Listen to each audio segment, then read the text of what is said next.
হাম হচ্ছে একটা ভাইরাস জনিত রোগ, সেটাকে মিজলস ভাইরাস দিয়ে ছড়ায়। সাধারণত আমাদের দেশে আমরা যেটা প্রচলিত বলি যে 5 বছরের নিচে বাচ্চাদেরকে ইউজুয়ালি হাম রোগটা ধরে।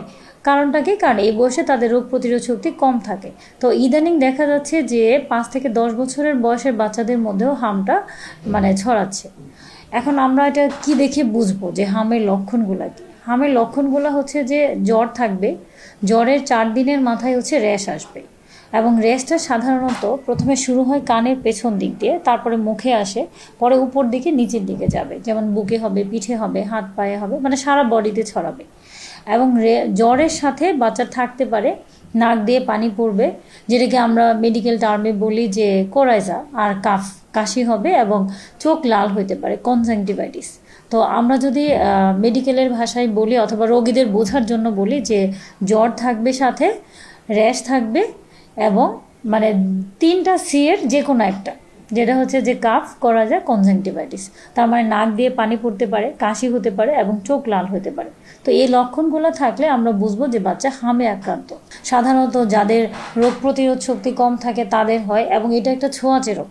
যে কারো যদি হাম হয় এবং সে যদি অন্য একটা ভালো বাচ্চার সংস্পর্শে আসে, তাহলে যে আক্রান্ত বাচ্চাটির হাঁচি, কাশি, লালার মাধ্যমে বাতাসের মাধ্যমে রোগটা ছড়ায়, এবং তখন যদি একটা ভালো বাচ্চাও থাকে তার পাশে, তাহলে তার হামে আক্রান্ত হবে। এবং যে বাচ্চার রোগ প্রতিরোধ শক্তি কম, তার মধ্যে হামের সিভিয়ার ফর্মটা, মারাত্মক ফর্মটা দেখা যায়, বা হামের জটিলতাগুলো দেখা যায়। সাধারণত যাদের ইমিউনিটি ভালো বা রোগ প্রতিরোধ শক্তি ভালো, তাদের ক্ষেত্রে জটিলতাগুলো আমরা একটু কম দেখতে পাচ্ছি। আমাদের আগে একটা প্রচলিত ছিল যে 9 মাসের আগে সাধারণত বাচ্চাদের হামের প্রাদুর্ভাবটা হয় না, বা হাম ইউজুয়ালি হয়ই না। কারণ কি? কারণ হচ্ছে মায়ের বডিতে যে অ্যান্টিবডিটা থাকে সেটা বাচ্চাকে প্রোটেকশন দেয় 9 মাস পর্যন্ত। কিন্তু ইদানিং দেখা যাচ্ছে যে আমরা 1 মাসের বাচ্চারও পাচ্ছি, 1 মাসের বাচ্চার, 3 মাসের বাচ্চার, ম্যাক্সিমামে দেখা যায় 9 মাসের নিচে। তো সেটার কারণ একটা হতে পারে যে মারা হচ্ছে ওইভাবে হয়তো বা ইমিউনাইজ না, যে হামের টিকা অনেকেই নিচ্ছে না। তো মায়ের মধ্যে হয়তো বা যদি ইমিউনিটিটা না থাকে, কোনো কারণে মা এক্সপোজ হলো যে একটা হামের আক্রান্ত বাচ্চা বা হামের আক্রান্ত, এখন বড়দের মধ্যেও হাম হচ্ছে। তো কোনো কারণে যদি মায়ের মধ্যে জীবাণুটা আসে, এখন যেহেতু বড় মানুষের রোগ প্রতিরোধ শক্তিটা ভালো, তার মধ্যে রোগটা যাচ্ছে না, কিন্তু যে বাচ্চাটা সে তো ইমিউনাইজ না, মায়ের যেহেতু অ্যান্টিবডি ছিল না, তো সেজন্য বাচ্চাটা এফেক্টেড হচ্ছে বেশি, যেহেতু বাচ্চার রোগ প্রতিরোধ শক্তিটা ওইভাবে তৈরি হয়নি।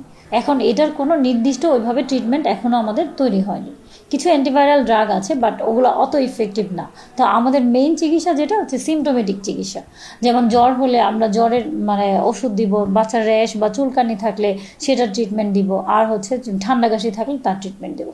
ট্রিটমেন্ট দিব আমরা জটিলতার, এবং আমরা যে প্রথমেই বলেছি যে রোগ প্রতিরোধ শক্তি আমাদের কমে যায়, তাহলে কি করতে হবে? পুষ্টিকর খাবার খেতে হবে, এবং পুষ্টিকর পানিও খেতে হবে, ফলের রস, স্যালাইন, ঠিক আছে? ওই ধরনের পুষ্টিকর খাবার খেলে রোগ প্রতিরোধ শক্তিটা বাড়বে।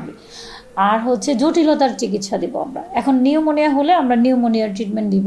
তো হামটা যেহেতু রোগ প্রতিরোধ শক্তিটা কমায়, সেই জন্য হাম হলে সাথে সাথে অন্য ব্যাকটেরিয়ার ইনফেকশনটা থাকেই, এই জন্য আমরা হচ্ছে অ্যান্টিবায়োটিক একটা দিই। আর ভিটামিন এ ক্যাপসুলও খাওয়াই, কারণ রোগ প্রতিরোধ শক্তি কমে গেলে ভিটামিন এর অভাব হয়, সেই জন্য আমরা পরপর 2 দিন ভিটামিন এ ক্যাপসুলও দিই হামের বাচ্চাদের।